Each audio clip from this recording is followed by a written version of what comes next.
Hello dear students. बच्चों, हम लोग अभी states of matter chapter study कर रहे हैं और उस चैप्टर में आपका जितना भी इंट्रोडक्शन वाला चीज़ था उन सारे चीज़ों को आप लोग को बताया जा चुका है। ठीक है, स्पेशली कहो डिफरेंट टाइप्स के जो मॉलिक्यूलर फोर्सेज होते हैं वो आपको पीछे बताया गया है। ठीक है, और जो फिजिकल क्वांटिटी है गैस से रिलेटेड, जैसे pressure, volume, temperature, density, number of moles, ठीक है, ये सब गैस के पैरामीटर्स हैं। हम लोग जो अभी स्टडी करेंगे वो इन्हीं पैरामीटर्स में रिलेशन के बारे में स्टडी करेंगे, जिसे हम लोग गैस लॉ कहते हैं। इस गैस लॉ में कई सारे लॉज हम लोग पढ़ेंगे जो एक्सपेरिमेंटली वेरीफाइड है। आप खुद भी उसे लॉजिकली सोचिएगा तो आपको समझ में आ जाएगा कि एक्चुअली है क्या चीज़, क्या कोई भी साइंटिस्ट क्या बताना चाह रहा था। ठीक है, तो अभी हम लोग गैस लॉ स्टडी करेंगे। इसके लिए आपको जो पीछे रिलेशंस पढ़ाए गए हैं, मास का, प्रेशर का, वॉल्यूम का, टेम्परेचर का, डेंसिटी का, ठीक है, इन सारे रिलेशंस को जो आपको some basic concept of chemistry chapter में भी पढ़ाया गया था और यहाँ पर भी हमने पिछले वीडियो में कुछ डिस्कशन किया था। ठीक है, तो उसे आप लोग डेफिनेटली याद रखेंगे सारे रिलेशंस को, क्योंकि उन रिलेशंस का हमें बहुत अधिक काम करने वाला है। ठीक है, अभी हम लोग यहाँ पर गैस लॉज स्टार्ट करेंगे और इस पर बेस्ड न्यूमेरिकल्स को हम लोग देखेंगे। ठीक है, न्यूमेरिकल सॉल्व करेंगे। इस वीडियो से आपका न्यूमेरिकल बनना स्टार्ट हो जाएगा। ओके, तो चलो, गैस लॉ में कई सारे लॉज हैं, जिसमें सबसे पहले हम लोग पढ़ेंगे Boyle's law. Boyle's law actually pressure volume relationship भी कहते हैं, क्योंकि इस लॉ के थ्रू हम लोग गैस के प्रेशर और वॉल्यूम के बीच रिलेशन स्टडी करेंगे। ठीक है, टेम्परेचर हमें कांस्टेंट रखना है, यानी बॉयल्स लॉ ने जो अपना लॉ दिया उस दरमियान प्रेशर और वॉल्यूम में उसने रिलेशन बताया कांस्टेंट टेम्परेचर पर। ठीक है, क्या बताया अभी सीखेंगे हम लोग। तो बॉयल्स लॉ को हम लोग प्रेशर वॉल्यूम रिलेशन भी बोलते हैं। रॉबर्ट बॉयल साइंटिस्ट का नाम था, 1662, सोचो, यानी आज से लगभग 350 साल पहले प्लस दो रॉबर्ट अपना लॉ दे चुका था, बॉयल, है ना। क्या इसका लॉ है वो समझिए। यहाँ पर क्या कहा है, एट कांस्टेंट टेम्परेचर, मेनली जो हमको पैरामीटर्स पढ़ना है गैस का, pressure, volume, temperature, number of mole, density, इन सभी के बीच रिलेशन हम लोग को स्टडी करना है। इसमें करना क्या है, बॉयल्स लॉ में T को कांस्टेंट कहा, T को क्या कहा, कांस्टेंट। अब प्रेशर और वॉल्यूम के बीच रिलेशन निकाला तो क्या कहा, समझो, at constant temperature the volume of a given mass of a gas is inversely proportional to its pressure. ठीक है, अब खुद से सोचो, चलो हम एक कंटेनर ले लेते हैं। ठीक है, अब इस कंटेनर में हमने गैस को भर दिया और उसके ऊपर हमने एक ढक्कन को या फ्रिक्शनलेस पिस्टन लगा दिए ताकि गैस एस्केप नहीं करे, क्योंकि अगर सिस्टम ओपन रहेगा, गैस है अगर कंटेनर में, तो सारा गैस तो एस्केप कर जाएगा। गैस एस्केप नहीं करे इसके लिए ऊपर से हमने क्या किया, एक फ्रिक्शनलेस पिस्टन लगा दिए। फ्रिक्शनलेस इसलिए बोल रहे हैं कि उसको हम ऊपर नीचे प्रेशर लगा के दबा सकते हैं, या नीचे का प्रेशर बढ़ेगा तो वो ऊपर उठ सकता है। ठीक है, अब इस कंटेनर में गैस भरा हुआ है, ऊपर से प्रेशर लगाने के लिए एक ढक्कन कहो या फ्रिक्शनलेस पिस्टन कहो लगा हुआ है। टेम्परेचर आपको नहीं बदलना है। मान लो रूम टेम्परेचर पर लिए हैं गैस को कंटेनर में, तो टेम्परेचर में किसी प्रकार का कोई परिवर्तन नहीं होना चाहिए। ठीक है, अब खुद से सोच के देखो, अगर हम प्रेशर बढ़ाएंगे ऊपर से तो होगा क्या, क्या होगा, खुद से सोचो। वॉल्यूम घटेगा कि नहीं घटेगा। किसी कंटेनर में गैस रखा हुआ है, प्रेशर अगर बढ़ाइएगा तो वॉल्यूम तो डिक्रीज करेगा। क्या, जब प्रेशर हम बढ़ा रहे हैं, वॉल्यूम घट रहा है, तो क्या इस दरमियान गैस का मास चेंज कर रहा है क्या,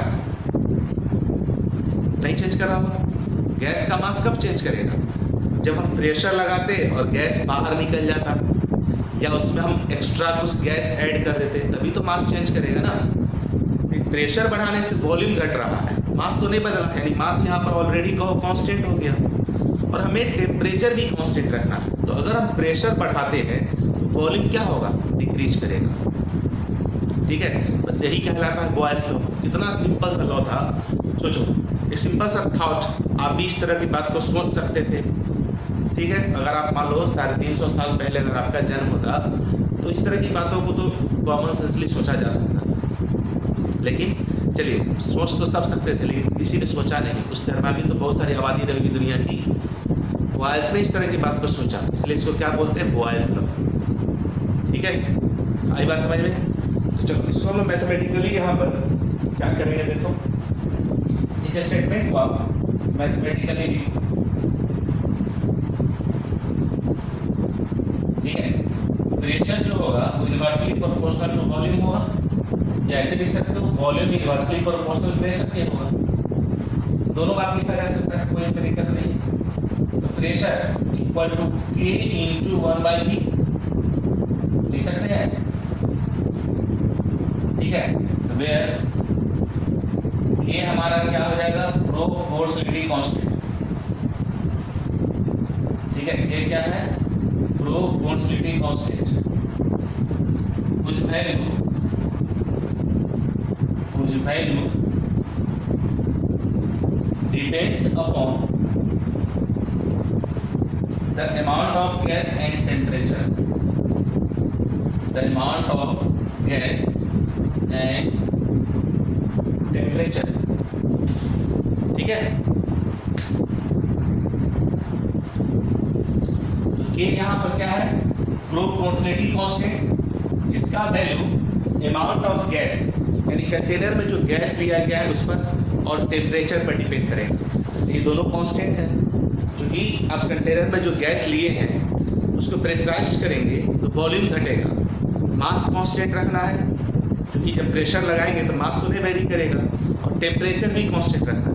ठीक है, ये जो है ना प्रोपोर्शनल कांस्टेंट है, जिसका वैल्यू अमाउंट ऑफ गैस और टेम्परेचर ऑफ गैस पर डिपेंड करेगा। ठीक है, v को इधर ले आओ, PV इक्वल टू के क्या है, कांस्टेंट। ठीक है, PV हो गया constant eight constant temperature, eight constant temperature. ये भी जब लिखेंगे एट कांस्टेंट टेम्परेचर ही होगा, यानी ये प्रेशर और वॉल्यूम के बीच जो इनवर्सली का रिलेशन है वो कांस्टेंट टेम्परेचर पर होगा, टेम्परेचर वेरी नहीं करना चाहिए। PV इक्वल टू कांस्टेंट का क्या मतलब हुआ कि प्रेशर और वॉल्यूम का प्रोडक्ट हमेशा कांस्टेंट होना चाहिए। यानी अगर मान लो कि प्रेशर अगर हम बढ़ाते हैं, जितना प्रेशर बढ़ाएंगे उसी रेशियो में वॉल्यूम घटेगा, तभी तो दोनों का प्रोडक्ट हमेशा कांस्टेंट आएगा। सपोज करो कि पहले प्रेशर हमारा 8 था, 8 मान लो, वॉल्यूम हमारा मान लो 4 लीटर है, दोनों को मल्टीप्लाई किए 32 ATM लीटर हुआ। ठीक है, अब मान लो प्रेशर को हम डबल कर देते हैं, 16 ATM कर देते हैं, प्रेशर डबल हुआ, वॉल्यूम आधा हो जाएगा 2 लीटर। इसको प्रोडक्ट निकालेंगे तो यहाँ भी 32 ATM लीटर। देखो ये कांस्टेंट है ना, तो प्रेशर और वॉल्यूम का प्रोडक्ट जो होगा वो हमेशा कांस्टेंट आना चाहिए। अगर प्रेशर डबल करते हैं तो वॉल्यूम हाफ हो जाएगा, या प्रेशर हाफ करेंगे तो वॉल्यूम डबल हो जाएगा। मतलब प्रेशर हम 8 से 4 ATM करते हैं, आधा कर दिए तो वॉल्यूम 4 से 8 हो जाएगा। क्या हो गया यहाँ पर 32 ATM लीटर। यानी कांस्टेंट टेम्परेचर पर हमेशा प्रेशर और वॉल्यूम को अगर मल्टीप्लाई करते हैं, किसी भी गैस का प्रेशर और वॉल्यूम का प्रोडक्ट निकालते हैं तो हमेशा कांस्टेंट आएगा। मान लो किसी कंटेनर में आपने गैस को भरा, अब जो प्रेशर ऊपर से लग रहा होगा, सपोज करो ये कंटेनर है, ओके, अब यहाँ आपका ये पिस्टन लगा हुआ है, ये ऊपर नीचे हो सकता है, इसमें पूरा गैस भरा हुआ है। ठीक है, पिस्टन यहाँ पर अभी फिक्स है। सीधी सी बात, इसका मतलब ये हुआ कि अभी जितना प्रेशर गैस इस पर लगा रहा होगा, ठीक, उतना ही प्रेशर ऊपर से भी लग रहा होगा। यानी अंदर के गैस का प्रेशर और ऊपर के एटमॉस्फेरिक प्रेशर दोनों इक्वल होगा। ये पिस्टन जो है अपने जगह पर सेट रहेगा। अगर मान लो ऊपर का प्रेशर हम बढ़ा देते हैं सीधी सी बात है, पिस्टन नीचे जाएगा या अंदर के प्रेशर को हम बढ़ा देते हैं ये ऊपर जाएगा। ठीक है, आई बात समझ में? तो अभी यहाँ पर क्या है कि ये अंदर का और बाहर का प्रेशर सेम रहेगा तो पिस्टन अपने जगह पर रहेगा।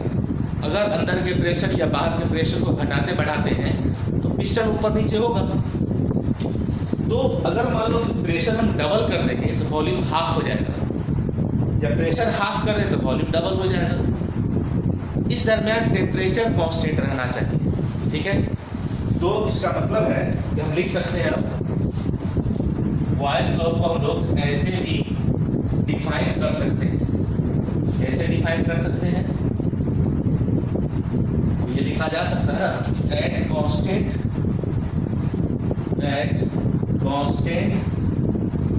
Temperature the product of pressure and volume of a given mass of gas क्या होगा बताओ? कांस्टेंट होगा कि नहीं होगा? given mass of gas is constant। ठीक है, क्या होगा? कांस्टेंट होगा।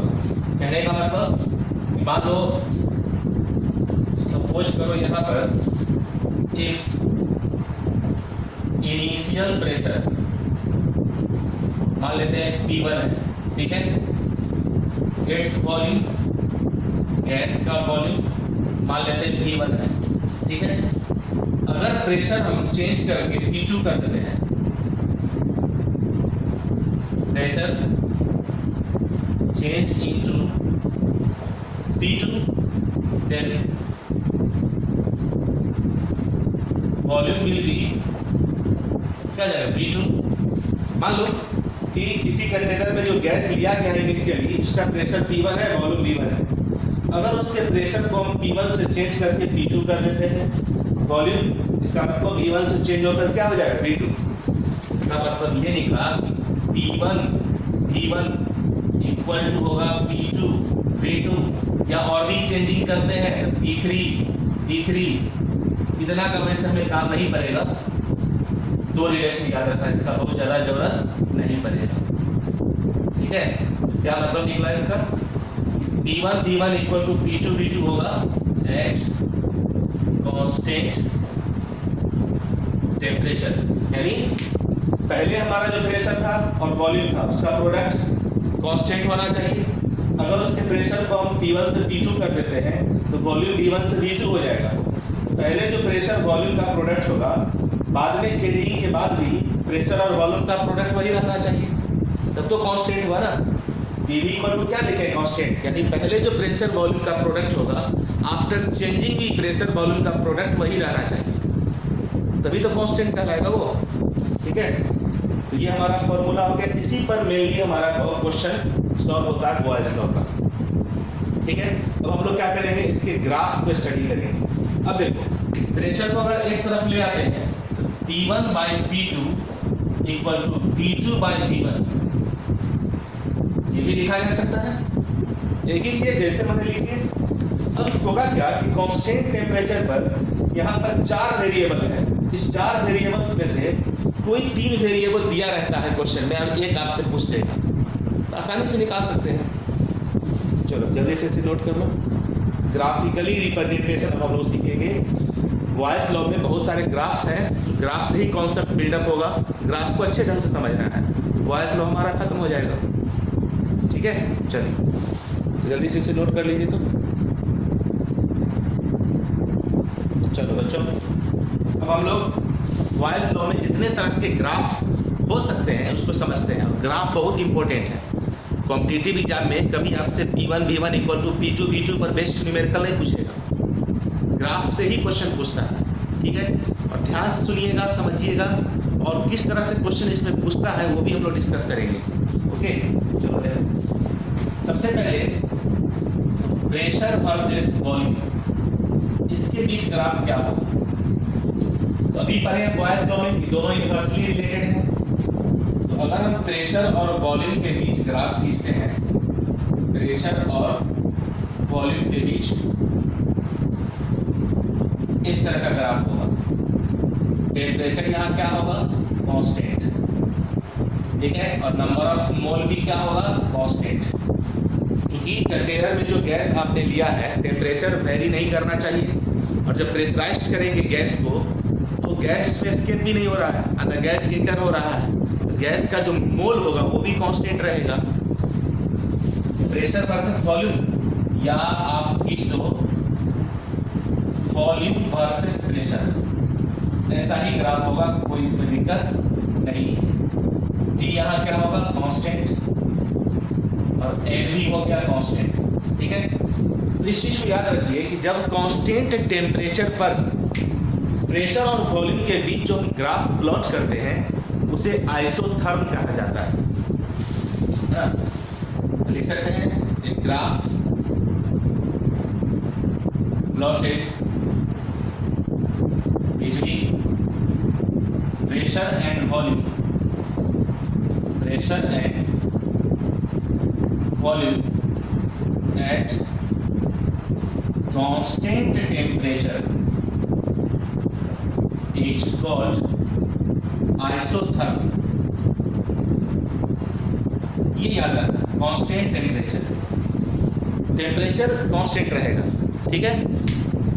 तो कांस्टेंट टेम्परेचर पर अगर प्रेशर और वॉल्यूम के बीच हम ग्राफ खींचते हैं किसी भी तरह का तो उसको आइसोथर्म कहा जाता है। ओके, चलो नोट करते चलो, सब साथ साथ सब कुछ नोट करते चलिए।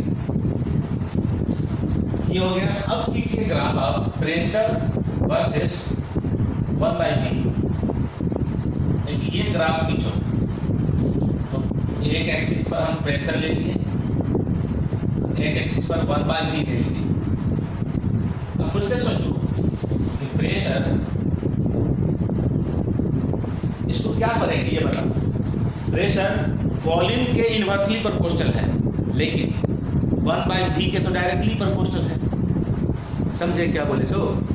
प्रेशर वॉल्यूम V के इनवर्सली प्रोपोर्शनल है और 1/V के डायरेक्टली प्रोपोर्शनल है। सीधी सी बात है। तो P और V ये इनवर्सली है, लेकिन P और 1/V तो डायरेक्टली है। यहाँ पर ग्राफ कैसा आएगा आपका? Straight line from origin. T इसका भी क्या होगा? कांस्टेंट। ये अंडरस्टूड है, बार बार लिखने की जरूरत नहीं है। ओके, अब आओ PV versus P, pressure volume का प्रोडक्ट वर्सेस P, इसके बीच ग्राफ क्या होगा? खुद से सोचो। तो चलो यहाँ देखते हैं। इस पर ले लिया हमने PV और यहाँ ले लिए P।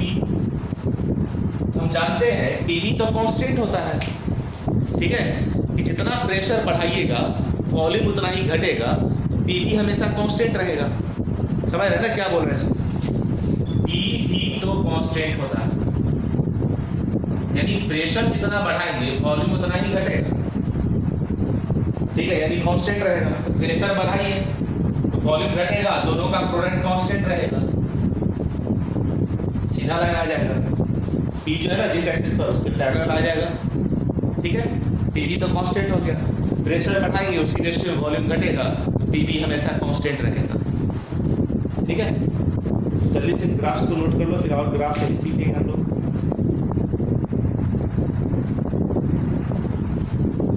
अब देखो, अगर हम ग्राफ खींचते हैं log P versus log 1/V, इसके बीच ग्राफ क्या होगा? समझो, पहले समझो इसको। P directly inversely proportional to V, P equal to K into 1/V होगा। टेकिंग log, अगर हम log लेते हैं तो क्या हो जाएगा? log P equal to log K plus log 1/V होगा। ये नहीं होगा? उससे सोचो, ठीक है। तो log का कुछ बेसिक फॉर्मूला याद रखिएगा, यहाँ लिख देते हैं। log m into n equal होता है log m plus log n ठीक है, log m to the power n क्या होता है, n log m, ठीक है, log m by n equal होता है log m minus log n। एक फॉर्मूला यहाँ है, एक ये हो गया, एक ये हो गया, ये तीन हमको याद रखना है। अब लॉग सोचते होंगे आप लोग, सर लॉग क्या होता है? बेटा लॉग है ना एक मैथमेटिकल फंक्शन है। लॉग की मदद से हम लोग कभी कभी किसी क्रिटिकल कैलकुलेशन को सॉल्व कर लेते हैं लॉग लगा करके। धीरे धीरे हम लोग सीखेंगे, ठीक है। लॉग अलग से हम पढ़ा देंगे आपको, कहाँ पढ़ाएंगे? इक्विलिब्रियम चैप्टर में। जब पीएच पढ़ाएंगे ना, पीएच, तो वहाँ लॉग देखना सिखाते हैं हम लोग। लॉग टेबल होता है बुक में दिया हुआ, लॉग टेबल देखने आना चाहिए, ठीक है। तो बेसिकली ये याद रखो, लॉग का ये तीन फार्मूला हमें हमेशा काम करेगा। लॉग क्या है? एक मैथमेटिकल कैलकुलेशन को सॉल्व करने के लिए डेवलप किया गया एक मेथड है, जिसकी मदद से हम लोग क्रिटिकल कैलकुलेशन को आसानी से सॉल्व कर सकते हैं, ठीक है ना। लॉग इसलिए दिया गया है। चलो, तो वो तीन फार्मूला हमें याद रखना है। Log m into m, log m plus log m, log m to the power n, n log m, log m by n, log m minus log n। अब देखो एक्चुअली ये स्ट्रेट लाइन का equation है। This is the equation of straight line. Straight line, अब ये क्या है straight line? y equal to mx plus c। इस इक्वेशन को स्ट्रेट लाइन का इक्वेशन कहा जाता है। और ये जो आपका इक्वेशन है, ये भी y equal to mx plus c पर बेस्ड है। कैसे देखो, यहाँ जो log p है ना, उसको y कहिए, log k को c कहना है, log 1 बाई b mx है, m यहाँ पर कुछ नहीं, 1 है इसका मतलब, ठीक है। ये हो गया आपका प्लस, यहाँ ये हो गया आपका mx, ये log 1 बाई b x हो गया। 1 m क्या है? 1 कुछ नहीं, मतलब यहाँ पर 1 है, ओके, ठीक है। चलो अब समझो यहाँ पर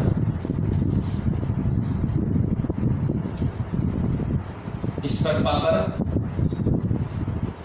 चलो देखो ये स्ट्रेट लाइन का इक्वेशन है। तो ग्राफ क्या हो जाएगा, यहाँ बनाते हैं लोग। ये हो गया आपका y एक्सिस पर log p ले लेंगे, y की जगह पर log p है, y मतलब y एक्सिस पर log p रखेंगे, और x एक्सिस के पर log 1 बाई b लिखेंगे, log 1 बाई b, ठीक है। आ रही है बात समझ में? और ये है इंटरसेप्ट जो y एक्सिस को कट करेगा किसी न किसी पॉइंट से, ये इस तरह से स्ट्रेट लाइन जाएगा, और ये हमारा क्या कहलाएगा? log k। ये जो वैल्यू होगा ना यहाँ से, यही log k होगा। और जहां पर log k जो है इंटरसेक्ट करेगा इस पॉइंट पर, यहीं से हम स्ट्रेट लाइन खींचेंगे, ठीक है। तो log p और log 1 बाई b के बीच ऐसा ग्राफ होगा। अगर हम ऐसे लिखें कि log p versus log v, अब क्या होगा? log p और log v के बीच, यहाँ log p और log 1 बाई b है, यहाँ log p और log v, यहाँ लिखेंगे log p, यहाँ खींचेंगे log v, इसके बीच ग्राफ ऐसा है, ठीक है। इन सारी चीजों को आपको याद रखना है। इसी में से कोई एक ग्राफ दे देता है, कहता है ये किसका ग्राफ है, अभी क्वेश्चन बनाएंगे तो समझ में आएगा, ठीक है। तो जल्दी से इसे नोट कर लो सबको।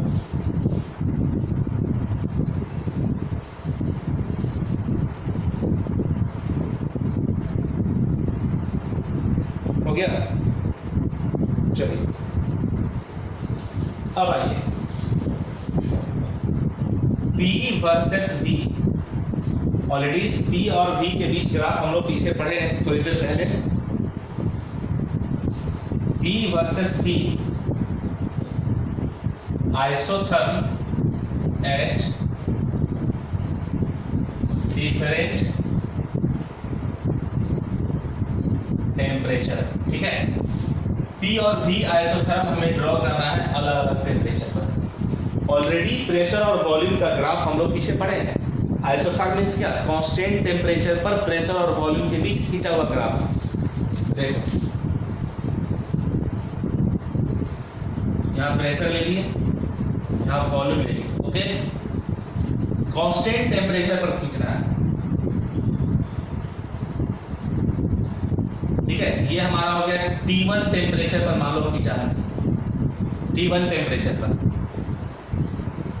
फिर ये खींच दिया हम T2 टेम्परेचर पर, ये यहाँ फिर अब खींच दिया यहाँ पर T3 टेम्परेचर पर। तो T1, T2, T3 अलग अलग टेम्परेचर है। तो एक बार हम T1 टेम्परेचर पर खींचे हैं तो प्रेशर और वॉल्यूम के बीच ऐसा ग्राफ आया, टेम्परेचर थोड़ा चेंज किए तो ग्राफ का ट्रेंड वही रहेगा। ये जो ऐसे बनाए हैं ग्राफ हम लोग कि प्रेशर और वॉल्यूम के बीच किसी टेम्परेचर पर ऐसा ग्राफ होगा, हमने टेम्परेचर बदल दिया। तो यहाँ 3 अलग अलग टेम्परेचर पर ड्रॉ किए प्रेशर और वॉल्यूम के बीच, तो सेम ग्राफ आएगा। अंतर क्या है, यहाँ पर ये चेंज हो रहा है, थोड़ा सा ऊपर जा रहा है, ऊपर की तरफ शिफ्ट कर रहा है, ठीक है। अब बताइए कि T1, T2, T3 कौन ज्यादा है, इस तीनों में रिलेशन क्या है? T1, T2, T3 में रिलेशन क्या है? T1 ज्यादा होगा कि T2 ज्यादा होगा, T3 ज्यादा होगा, ठीक है। चलो इसको चेक करने का बहुत ही एक आसान तरीका सिखाते हैं। PV इक्वल टू nRT, ये हम लोग आगे पढ़ेंगे, इसे आइडियल गैस इक्वेशन कहा जाता है। इसे क्या कहा जाता है? Ideal gas equation, ideal gas equation, ठीक है। R को यहाँ पर गैस कांस्टेंट कहा जाता है और N जो है N वो नंबर ऑफ मोल है। तो जब हम किसी कंटेनर में गैस को लेंगे और प्रेशर, वॉल्यूम, टेम्परेचर में रिलेशन निकालेंगे तो वहाँ तो नंबर ऑफ मोल्स जो होगा गैस का वो तो नहीं बदलेगा। अब प्रेशर बढ़ाइए, टेम्परेचर बढ़ाइए, वॉल्यूम बढ़ाइए, घटाइए, गैस ना एस्केप करना है और ना गैस को एक्स्ट्रा उसमें ऐड करना है। तो नंबर ऑफ मोल तो कांस्टेंट हो गया। R को ऑलरेडी गैस कांस्टेंट बोलते हैं, तो इसका मतलब क्या निकला? P भी जो होगा डायरेक्टली प्रोपोर्शनल टू T होगा। अब इसमें से मान लो हम प्रेशर को कांस्टेंट कर देते हैं थोड़ी देर के लिए। इफ प्रेशर को कांस्टेंट मान लेते हैं, इसका मतलब वॉल्यूम और टेम्परेचर में क्या होगा? डायरेक्टली का रिलेशन हो जाएगा। बस यही चीज हमारा चार्ल्स लॉ कहलाता है। चार्ल्स लॉ, जैसे बॉयस लॉ पढ़े ना, बॉयस लॉ में टेम्परेचर कांस्टेंट किए तो प्रेशर वॉल्यूम में रिलेशन निकाले। चार्ल्स लॉ में क्या है? प्रेशर कांस्टेंट करते हैं, वॉल्यूम और टेम्परेचर के बीच रिलेशन निकालते हैं। तो वॉल्यूम डायरेक्टली प्रोपोर्शनल आएगा टेम्परेचर के कांस्टेंट प्रेशर पर। यानी मान लो एक कंटेनर लिए, उसमें गैस को आपने डाल दिया, ओके। अब अगर उसका हम टेम्परेचर बढ़ाएंगे, ठीक है, तो वॉल्यूम बढ़ेगा, प्रेशर नहीं बदलना चाहिए, याद रखो, ठीक है। ऐसा ना हो कि प्रेशर चेंज कर जाए। प्रेशर कांस्टेंट रखने के लिए वॉल्यूम बढ़ेगा। होगा क्या? इसे मान लो एक कंटेनर ले लिए, ठीक है। अब यहाँ पर इसमें गैस आपने डाल दिया। अब ये गैस प्रेशर लगाएगा, ऊपर भी उतना ही प्रेशर है, ऊपर नीचे बराबर प्रेशर है। अब अगर हम टेम्परेचर बढ़ाएंगे, इसको हीट करेंगे, तो हम जानते हैं जैसे ही गैस को हीट करिएगा, हीट करेंगे उसे, तो गैस के मॉलिक्यूल्स मूव करना शुरू करेगा, ठीक है। तो मूव करेगा तो ये तो प्रेशर लगाएगा अंदर में, प्रेशर तो अंदर का बढ़ेगा। और हमने क्या कहा? प्रेशर आपको बढ़ने नहीं देना है, ठीक है। प्रेशर को कांस्टेंट रखना है, लेकिन जैसे ही टेम्परेचर बढ़ाएंगे तो अंदर का प्रेशर तो बढ़ने लगेगा। हमें प्रेशर कांस्टेंट रखना है, और वो कांस्टेंट तभी रहेगा जब ये वॉल्यूम का एक्सपेंशन होगा। जैसे ही ये फैलना शुरू करेगा तभी तो प्रेशर कांस्टेंट रह पाएगा। अब ये यहाँ था, अब यहाँ चला आएगा, अब यहाँ पर पूरा गैस और फैल गया, अब ये प्रेशर नीचे ऊपर बराबर हो गया। प्रैक्टिकली खुद सोच के देखो ना, किसी कंटेनर में गैस लेकर के, ठीक है, प्रेशर हमने फिक्स्ड कर दिया, टेम्परेचर बढ़ाएंगे तो गैस के मॉलिक्यूल का काइनेटिक एनर्जी बढ़ेगा, उसका मूवमेंट बढ़ेगा। जब मूवमेंट बढ़ेगा तो वाल्व पर वो तो स्ट्राइक तेजी से करेगा, तो अंदर का प्रेशर तो बढ़ गया। और हमें प्रेशर बढ़ाना नहीं था, प्रेशर तो कांस्टेंट रखना था। तो इसके लिए क्या करेंगे कि प्रेशर कांस्टेंट रहेगा? स्वाभाविक है, वॉल्यूम को हम बढ़ा देंगे तो प्रेशर जो पहले था वही रह जाएगा। तो क्या मतलब निकला कि कांस्टेंट प्रेशर पर टेम्परेचर बढ़ाए तो वॉल्यूम बढ़ा, ठीक है। चलो, तो V T के डायरेक्टली प्रोपोर्शनल हो गया, ठीक है। हमने क्या किया? प्रेशर को कांस्टेंट किया। आइए यहाँ प्रेशर को आप कांस्टेंट कर दीजिए, लाइन खींच देते हैं कांस्टेंट प्रेशर पर, प्रेशर कांस्टेंट हो गया।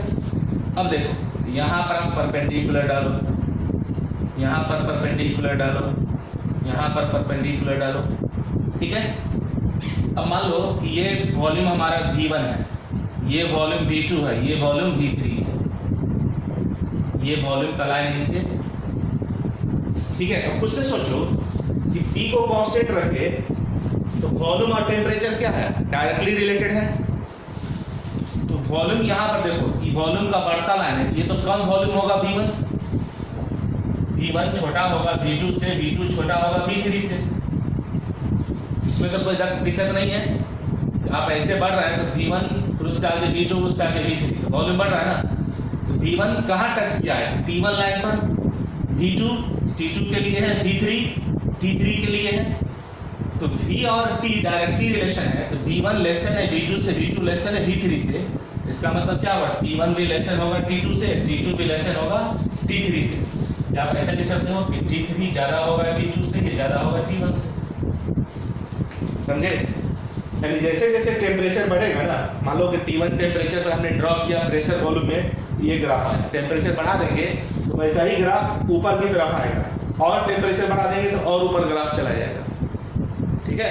कांस्टेंट प्रेशर, प्रेशर को कांस्टेंट कर दिए तो वॉल्यूम और टेम्परेचर में देखो V1 कहाँ टच किया है, T1 वाले पर, V2 T2 वाले पर, V3 T, ठीक है।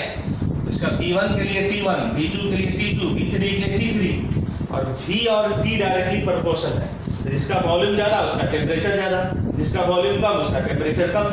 V1 के लिए टेम्परेचर T1 है तो T1 कम होगा T2 से, T2 कम होगा T3 से, ओके। आइसोथर्म क्यों कहा गया, क्योंकि टेम्परेचर को कांस्टेंट किया गया है।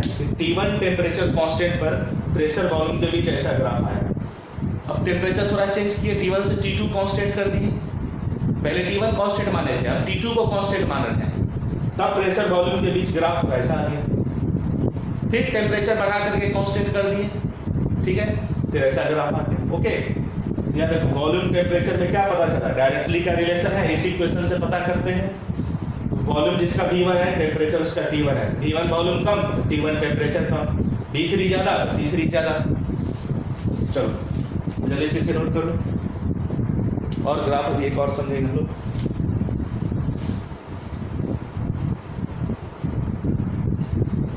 ठीक है, अब देखो P वर्सेस 1/V आइसोथर्म, इसका ग्राफ सोचो। P है, यहाँ 1/V है, यहाँ 1/V ले लीजिए इसका, ठीक है। तो बताओ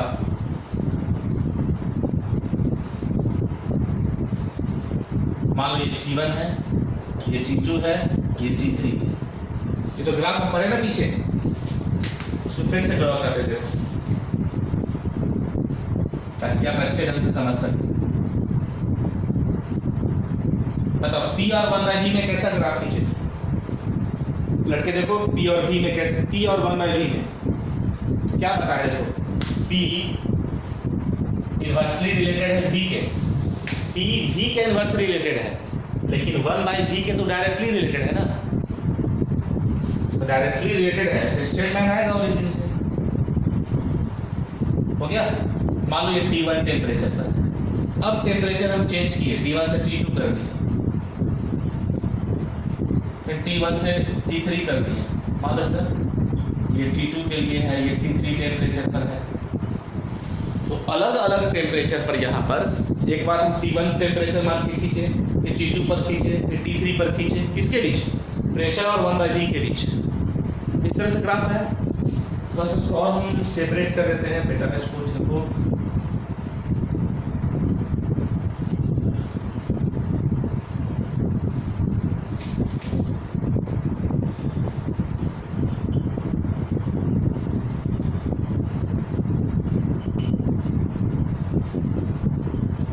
चलो अब रहने तो ठीक है, जैसा बन गया सही है। चलो तो जब हम किसी कांस्टेंट टेम्परेचर पर P और V के बीच ग्राफ खींचते तो उसको आइसोथर्म कहते हैं।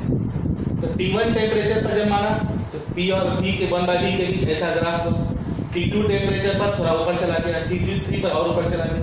अब बताइए यहाँ पर इस तीनों में क्या रिलेशन होगा, T1 T2 T3 कौन बड़ा या छोटा होगा? क्या बताओ? T1 T2 T3 में रिलेशन बताओ इसका। ठीक है, सोचिए अब क्या होगा। चलो इस बार हम थोड़ा V को कांस्टेंट कर लेते हैं। अगर हम यहाँ V को कांस्टेंट करेंगे तो P और T में डायरेक्टली का रिलेशन होगा। अगर मान लो हम लिख देते हैं, तो पहले इतना आपको नोट करो, ठीक है, फिर मिटा जगह नहीं है, मिटाएंगे तो फिर समझ में आएगा। सिमिलरली यहाँ देखो, अगर हम PV इक्वल टू nRT लिखते हैं, ये दोनों हमारा कांस्टेंट है, n और r कांस्टेंट है, PV जो होगा डायरेक्टली प्रोपोर्शनल टू T। अगर हम V को यहाँ कांस्टेंट मान लेते हैं कि वॉल्यूम V कांस्टेंट करते हैं, तो P directly proportional to T होगा। चलो V को कांस्टेंट करो, V को हम कांस्टेंट कर दे रहे हैं, ठीक है। V को कांस्टेंट कर दिया, जब V कांस्टेंट हो जाएगा तो 1/V तो हमारा कांस्टेंट हो जाएगा ना, नहीं समझे? जैसे V मान लो 10 है, सपोज करो, तो 1/V क्या हो जाएगा? 1/10। अगर मान लो कि अगर हम V को कांस्टेंट कर दिए तो 1/V भी हमारा कांस्टेंट होगा ना, समझे? मैथमेटिकली सोच रहा होगा बेटा, कोई उपाय नहीं है। V अगर कांस्टेंट है तो 1/V भी हमारा कांस्टेंट होगा। किसी कांस्टेंट को अगर किसी कांस्टेंट में हम डिवाइड करें या मल्टीप्लाई करें तो कांस्टेंट वैल्यू आएगा ना। चलो ये कांस्टेंट होता है। अब इस कांस्टेंट वॉल्यूम पर देखो, यहाँ परपेंडिकुलर डालो,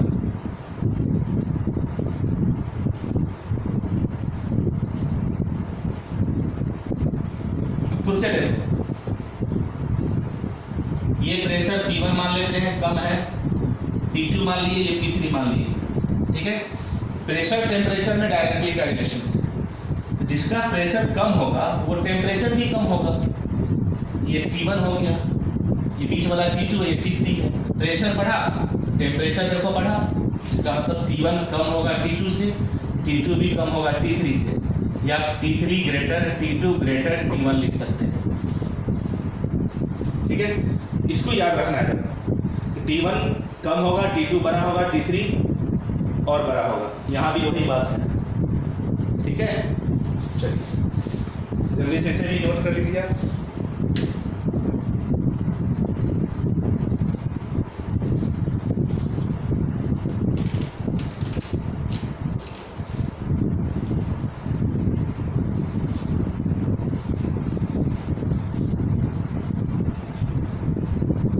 हो गया।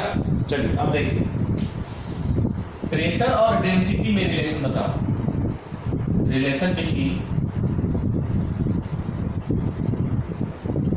Pressure and density.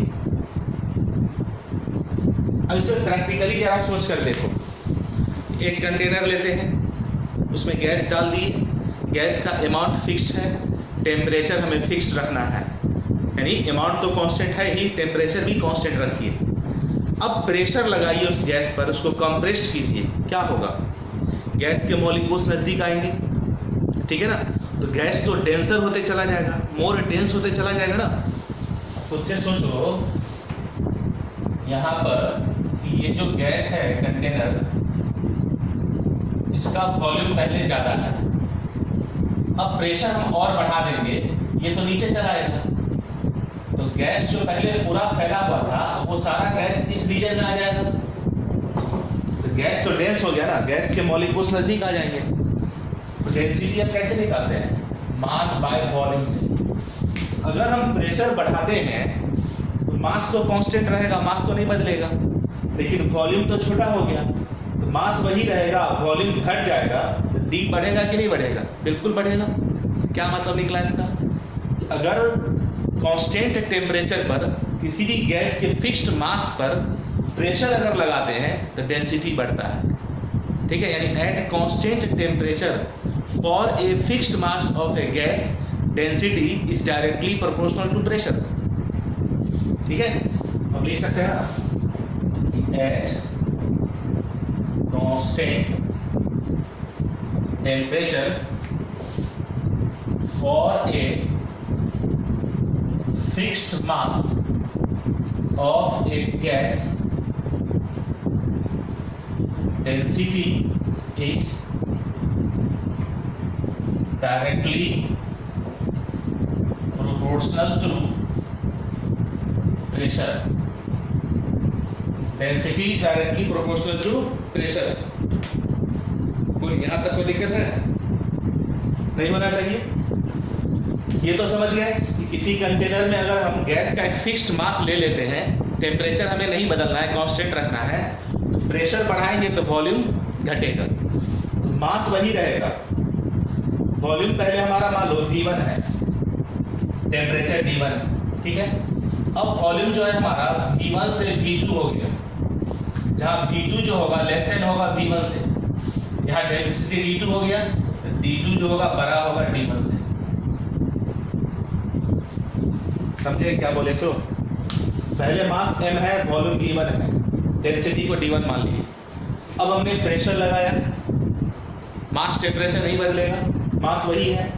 Volume V1 से हम V2 कर देंगे, तो वॉल्यूम तो घट गया ना, तो डेंसिटी D2 मान लेते हैं हम। तो D2 जो होगा वो बड़ा होगा D1 से, अब V2 छोटा होगा V1 से। समझ रहे हैं ना? ठीक है, चलिए, बहुत छोटी सी बात थी ये सब।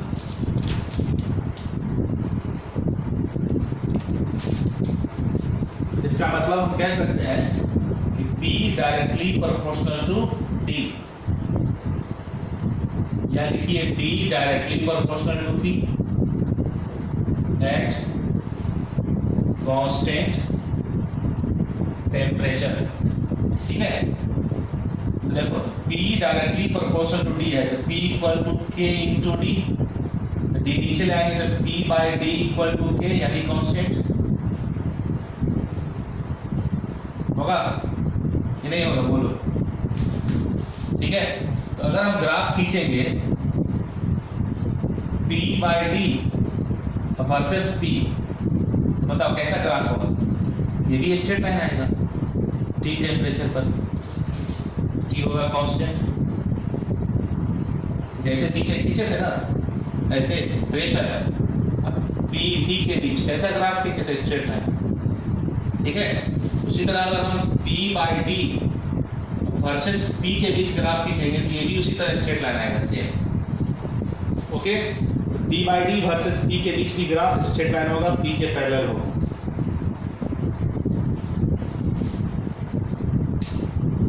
ओके, यहां तक कहानी समझ में आ गई?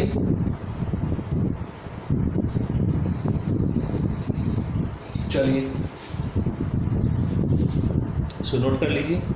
पूरा ग्राफ यहाँ पर आपका खत्म हो जाता है। सारे ग्राफ को आप याद रखिएगा, एक बार अच्छे ढंग से आप फिर से सारे ग्राफ को देख लीजिए, किसके बीच कैसा ग्राफ खींचा गया है, रिलेशन क्या कांस्टेंट लिया गया है, किसके किसके बीच हमने ग्राफ खींचा, कैसा ग्राफ खींचा, इसको सोच करके याद कीजिएगा, तब समझ करके इसको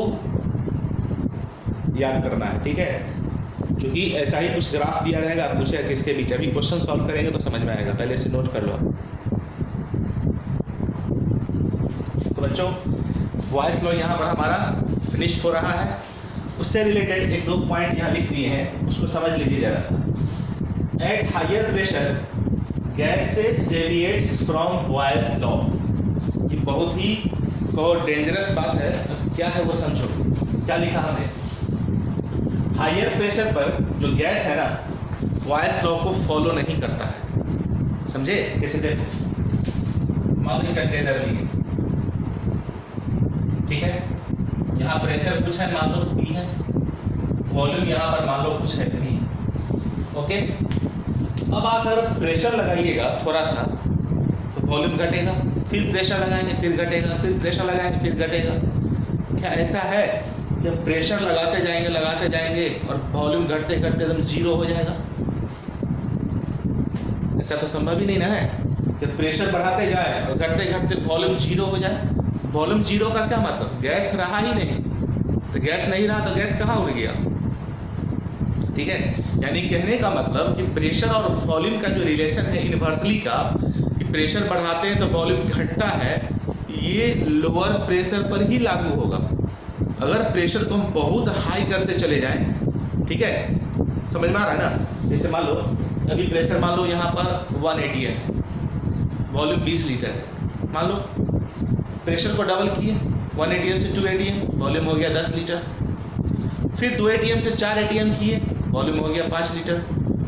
4 ATM से 8 ATM किए, वॉल्यूम हो गया 2.5 लीटर। प्रेशर डबल कर रहा है, वॉल्यूम आधा होते जा रहा है। प्रेशर अगर हम 8 से 16 ATM कर दिए, वॉल्यूम हो गया 1.25 लीटर मान लो। अब ऐसा है कि हम डबल प्रेशर करते जाए, वॉल्यूम आधा होते चला जाएगा? नहीं। मान लो 16 ATM प्रेशर तक आप ऐसा रीड किए कि वॉल्यूम हाफ हो रहा था, लेकिन उसके बाद अगर हम प्रेशर डबल करेंगे ना, तो ऐसा नहीं कि उसी रेशियो में वॉल्यूम भी आधा होते चला जाएगा।